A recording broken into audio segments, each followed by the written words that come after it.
Everyone. Good morning. I was saying hello and my phone just went blank. Okay, but it's back now. Good morning, good afternoon, anywhere, everywhere you are in the world. Welcome to Business Analysis Simplified. I am yours truly, Ola Ofime. So, in each episode of Business Analysis Simplified, you already know, we try to draw parallels between a business analysis idea, concept, or a technique. We draw parallels between that technique and everyday living.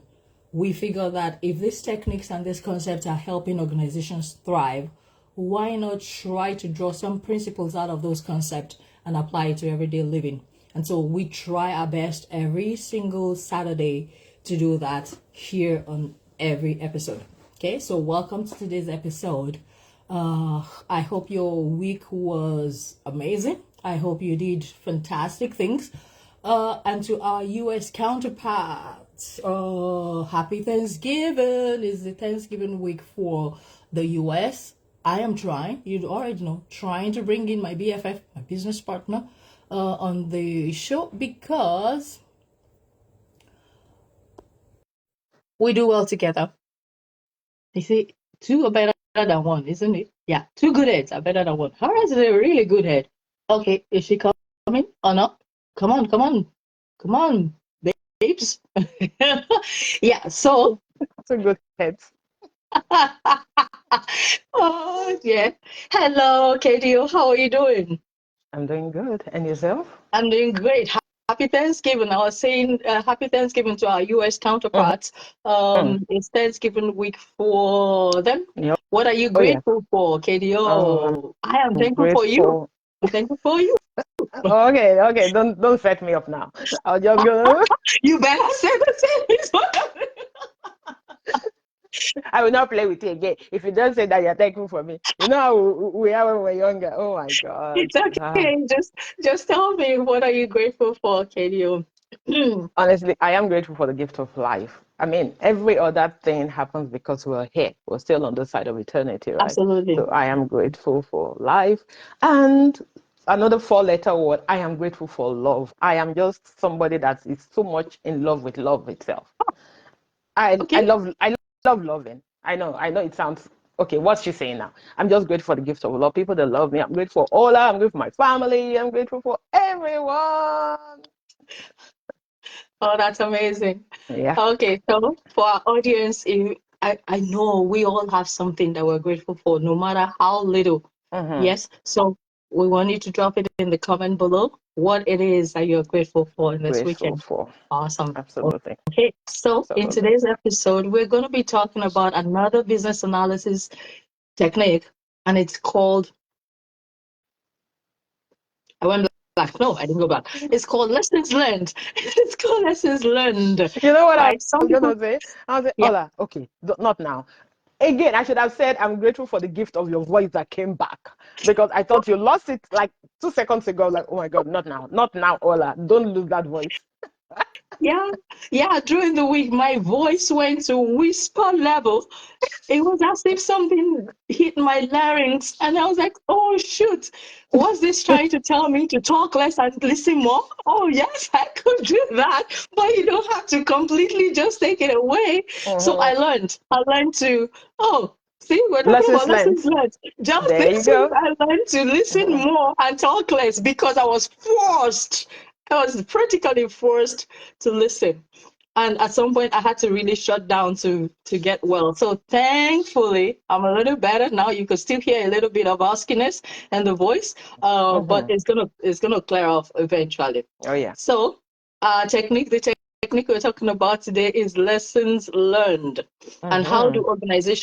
how do they use this technique? Generally speaking, you could use it for projects, you could use it for operations. In operations, you will hear something like continuous improvement. So whatever it is they learned from a particular operation, they Mhm. would transfer it to the next operation so that it would help them. But for projects, we're talking about software development project or any project at all.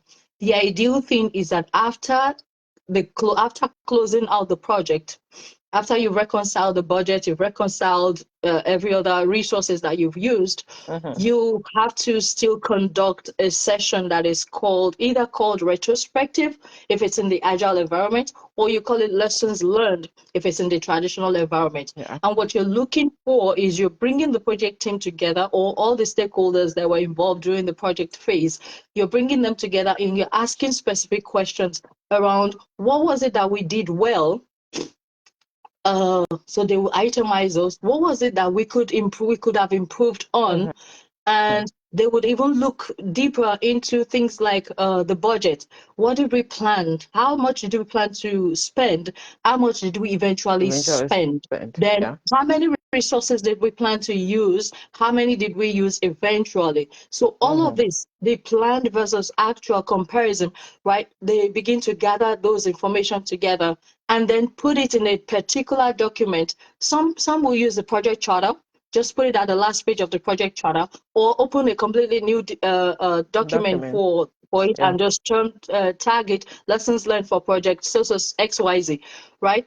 And then they put it in a repository so that whoever is picking up a project that is of the same magnitude, or that is of that has some form of similarities to the past project, they won't have to reinvent the wheel and start from the scratch.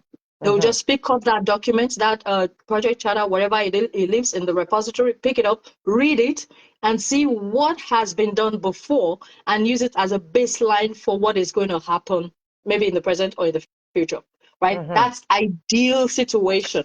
Now, do all organizations do it? I don't know, but that's the ideal thing.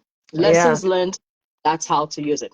Oh, the same way. I think in the construction industry, not I think, I know in the construction industry, that's was my bread and butter. That's my background, right? So we do use it too. And there's the ideal situation, there's what actually happens.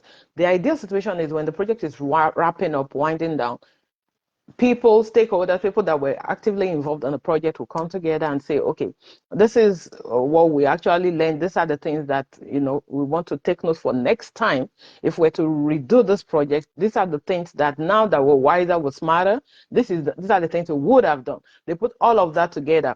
Sometimes if it's a multidisciplinary project, which usually happens, somebody from the civil, electrical, mechanical, name it, all the engineering the engineering department will come together, and then of course the supervisors, the project manager, project engineer, everybody will chip in. They write from their own perspective, and then we come together, look at it, and then make that into one document. We actually call it, like you said, lessons learned. But what we find is that most projects, when the project is winding down, people are being transferred immediately to another project because there's a more pressing need. So it doesn't usually get as done as it should, but when we have a project sponsor that is very, very strict, they will insist that it has to be done. And how we now use it is the next project, there's a planning phase, and there's actually a scoring phase for your planning that happens before you actually go execute the project. So yeah, we score our planning. Yeah. Different hierarchy. Yeah. Different levels that you have to go. Okay. Awesome. When you form a team, you got your team, well, the project manager, project engineer, all the other guys that are needed for the planning phase. Then you have your sponsor. Then you have whoever is higher than the sponsor and all of that. So you do your planning. And the expectation, they're going to score you on a number of things. They're going to score you on your plans compared to previous projects of the same or similar magnitude and in the same industry or similar, so they're going to score you on that. What they expect, the expectation is you sit down, you already prepared your cost budget-wise, the number of human resources, people you need, all of that, different buckets. Then you now go pull 3 different projects and say, oh, for project A, this is the cost. For project B, this is the number of people they had for that cost. And then this is the duration and all of that. So there's going to be that side-by-side comparison. More so if that project happens in the same neighborhood. Like for instance, I had a project that had a phase 1 and phase 2. So it was compulsory. In fact, the sponsor insisted that we had to take lessons learned from phase 1 because it's the same site, it's the same location. It's just a different phase of the project, right? So we have to look at that to inform our expectation for this project. So that's how we use it in the construction world. And it helps because people would have been moved around. Maybe the people in the first phase were not even the second phase, but they try to keep the key people in there so that, people are not reinventing the wheel. For one, you already know the people, the area, the locality, you have an idea. Not even an idea. You already lived and bred this project for maybe 6 months, 9 months. And now we're coming for phase 2. It's just practical and better that you bring people, key people on that phase 1 to run phase 2, particularly if phase 1 was a huge success. So you want to keep that momentum going. So that's how we use it. It's actually a document. It's expected that you keep it in your repository and then you go look for it before you start any project, because at the end of the day, you're still going to compare your plan with your actual, right? Yeah. So that's how it's done in the construction industry, and I it could think, be pretty intense. listening to you now, it seems like you've taken it, you've expanded on what lessons learned should look like. And in the engineering field, it's widely acceptable than it is in the IT world. So that's a lesson learned that we have to borrow from you. Like, we have to look at how it's done out there and then try as best as much as possible to implement that in the IT world, because Absolutely. success is inevitable if you are not starting from the scratch every single time. You have to do proper planning. Yeah. Proper planning is Prevent key poor to success. performance. I like that. Yeah, Proper in planning. every phase of life. And again, that brings us to everyday living. Yes, I was going to say, yes, usher us into how we could use lessons learned for everyday living, please. In fact, I think that civilization is hinged on lessons learned. If not, we will keep reinventing the wheel. Imagine that our forefathers, the early men, when they mistakenly struck rocks and there was fire, if they didn't show their kids, if it wasn't passed from generation to generation, maybe you and I, all and I, would still be striking rocks against each other. There will be no form of saying, let's improve. Right. On what has been done, to be able to get a better society that we live in. So I honestly believe that civilization as we know it is hinged on lessons learned and transferring of knowledge from one generation to the other. So having laid that foundation, how are we as people actually implementing lessons learned? From the first phase of life, from 0 to age 20, what does that look like? Typically, you're in a family environment, right? In the neighborhood, and then your parents have gone through life, their own phase of life. The question is, how are we passing that knowledge from one generation to the other? In your home, I'm talking to our audience now. How do your parents pass? Because, like I said, in engineering, we are required to go look for lessons learned. I've not seen a 5-year-old coming to say, "Oh, mom, dad, how was it like being a 5-year-old when you were?" They don't know to ask, right? So they could whine about it. Yeah, like my teenagers would say to me that, "Oh, mom, life is so tough being a teenager. You have no idea." I'm like, yeah, I have no idea. I just jumped. I was born a mom. Yeah. Like literally, when my mom gave back to me, I was holding you in my hands. So I never got to be a teenager, So we're bound to repeat mistakes if we do not implement lessons learned from one generation to the other. So, but in the real world, how does that happen? As a kid, you're growing up, your parents are forcing the lessons learned down your throat, whether it's real, imagined, or actual. In the sense that, imagine you're in, I don't know, primary 3, and then your dad is saying, or your mom is saying, "What is wrong with you? Why are you always coming 5th? The boy or the girl that is coming first, do they have 2 heads?" I said, "No, mom. When I was your age, I was always coming first." Fast forward another 10 years, we're cleaning out homes, or you're changing location, you're moving to a new house, and they are dusting results, and all of a sudden they see mommy's result or daddy's result, and daddy was always 31st. So, okay, out of 32. So daddy must have forgotten the 3 in front of it. I And was just practically went with it. the last in the class. Okay.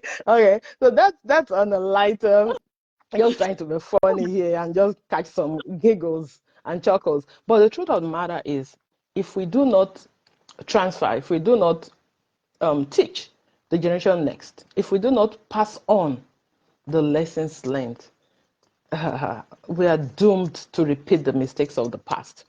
So typically, like I was saying, age 0 to 20, most kids are not checking, they're not looking for any repository. They're not asking, except people, we have seen this happen is people that agree with grandmas and grandpas, but they're not asking grandpa for their experiences.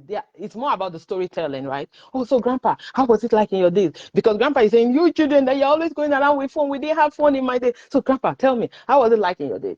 Kids are more likely to ask grandparents than to ask their parents for whatever reason, right? But at that age, the point I'm trying to make is that we are not looking for lessons learned.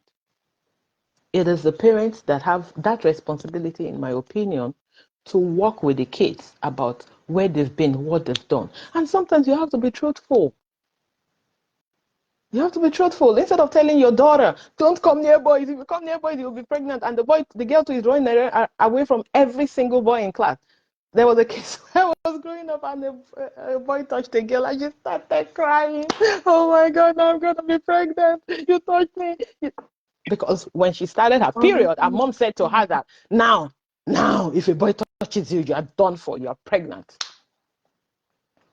So I guess that's the mom's way of teaching, but we've got to be down to earth. Yeah.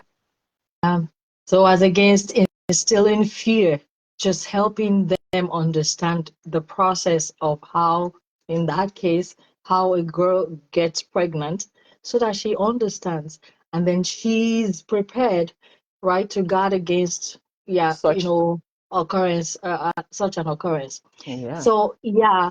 So I hear you when you say that parents try to shove it down, grandparents try to use storytelling. Storytelling. Yeah, but I'm thinking that as we become adults, right?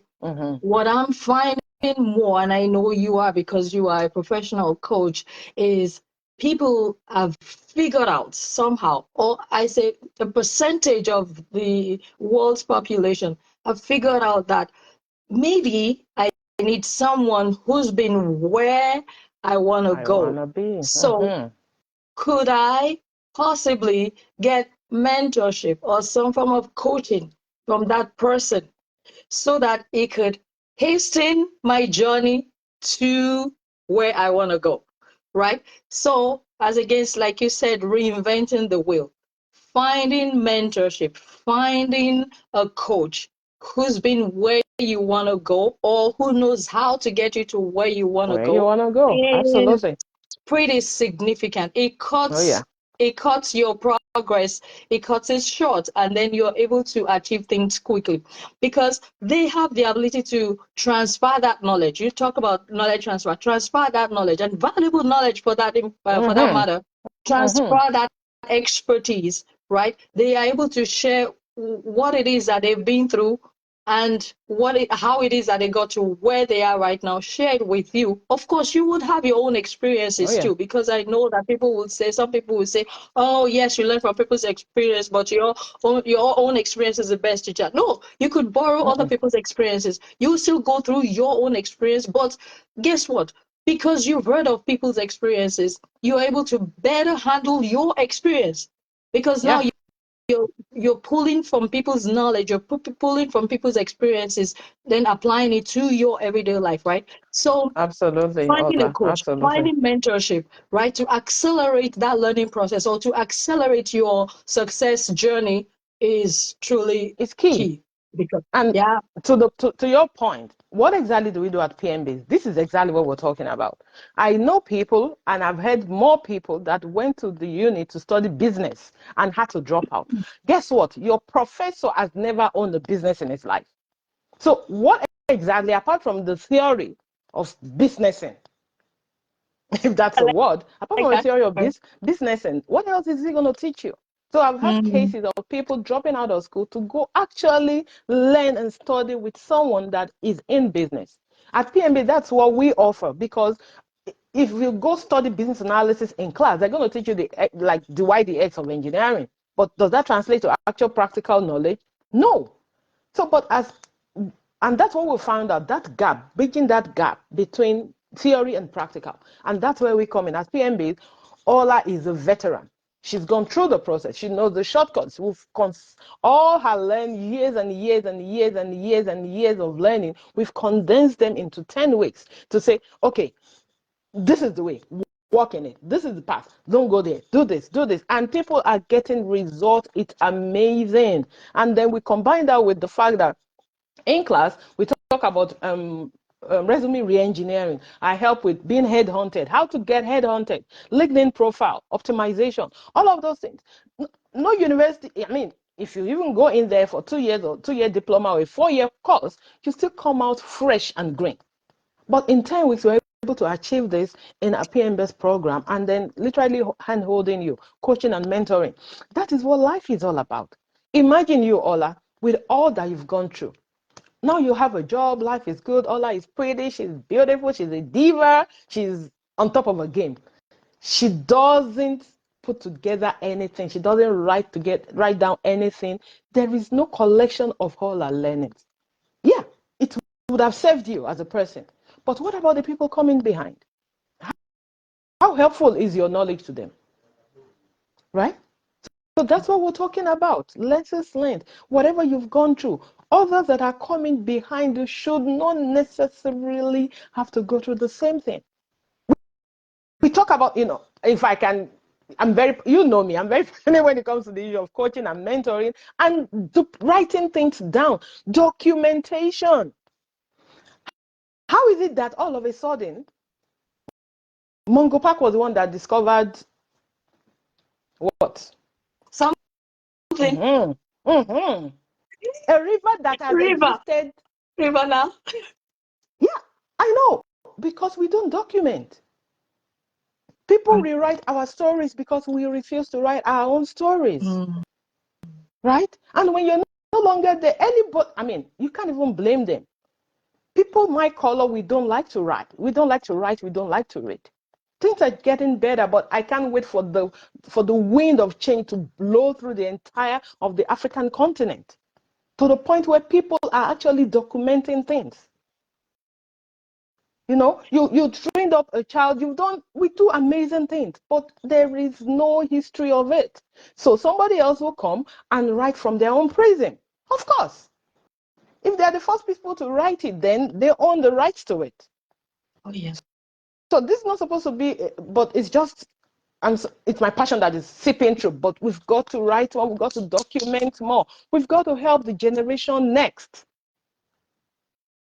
I've heard people that say, "Oh, you think it's easy, you to go through." I'm like, no, that's a terrible mindset.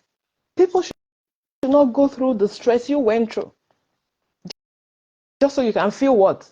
Validated, vindicated? No. We must help. We must aim to help. We must aim to document. We must aim to write. And when it's written, we must aim to read it.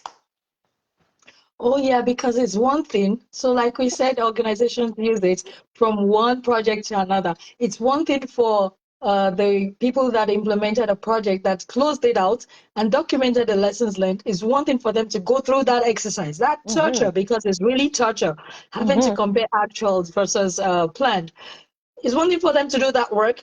It's another thing for the new people that are going into the new project to actually dig for that document, find it, and then use it as a baseline for the new project. So there are two parts to this issue that we're talking about, lessons learned. One thing is document it. Another thing is find the document and use it. Right? Yeah. Find the document and use it. And my admonition to everyone and anyone listening is that no matter what you're going through, someone already went through it. You do not have to reinvent the wheel. Just like we were saying, okay, go ahead and document, but people have already documented. Find someone. Don't just sit down and say, oh, life is this, life is... No. No wailing, no weeping. Get up and find solution to whatever challenge or whatever problem it is that you're facing. You want to study engineering. Oh, I just want to be a doctor. Oh, I just want to be a lawyer. Find someone that is actually doing well, that can talk to you, that can, help you. See the other side of the coin. We have a responsibility towards each other. But you, number one, have a responsibility to yourself to get up and go find wisdom. That's how I like to put it. Coaching and mentoring is finding wisdom. And there are many people out there that are willing to share their knowledge, that are willing to share, their experiences. And when you find it, don't be a ask hole. Ask, A-S-K I like hole. that. Asking just for asking sake and not implementing what you've asked about. Yeah, I I like heard that. that in one meeting and it stuck with you. I'm like, oh my God, many people are like that. They are ask hole. A-S-K-H-O-L-E.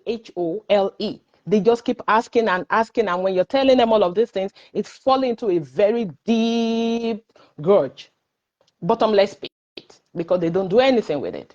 So when you're asking somebody and somebody is pouring their self, their time, their energy into you, please get up and take action. Because when you do better, guess what?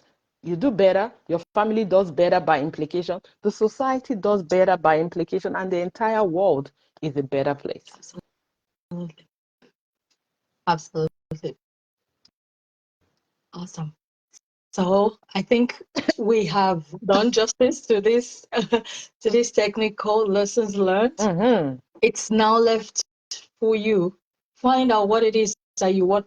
Of course, I know you already know what you want to do. Like, then find someone that has done what it is that you want to do. Learn from that person. And as you get better at that too, you begin to document your lessons so that you could pass it on to someone else, because it's generational, right? What goes around comes around, right? So don't break that circle. Continue that idea of passing on your knowledge, passing on your lessons, and learning from other people too, to be better. Right? Yeah, absolutely. And sorry, one thing that just occurred to me, if you're there, you know that you've got this knowledge, you've got this wisdom in you, please don't hide it. A light or a candle does not lose its own light by lighting others. So don't say, I want to be the best in my entire neighborhood, and because of that, you put every other person in darkness. You've got it, share it. The world will be a better place for you and for every one of us, actually. And you don't lose anything by teaching others too. What do they say? The sky is big enough for birds to fly and not ram into each other. And so let's have that. I want to say let's have that abundant mentality, because the world is big enough. Exactly. The conduit that's carrying oil, right? It's always constantly lubricated because oil is flowing through it. It's flowing through, but it's constantly lubricated, right? So please be a knowledge transferer. That's a good one. Transfer knowledge and please learn from other people's experiences too. Absolutely. Okay, I think we've done a little bit of justice to lessons learned. Please join us in our next episode of Business Analysis Simplified. Remember, the reason why we do this is because we want you to embrace the magic of intentional living. You have to be intentional about your life, about your everyday living, so that you can actually actualize your potential, because you've got a whole lot in you, right? Okay, so until the next episode, we say bye-bye. Peace out. Take care. All right.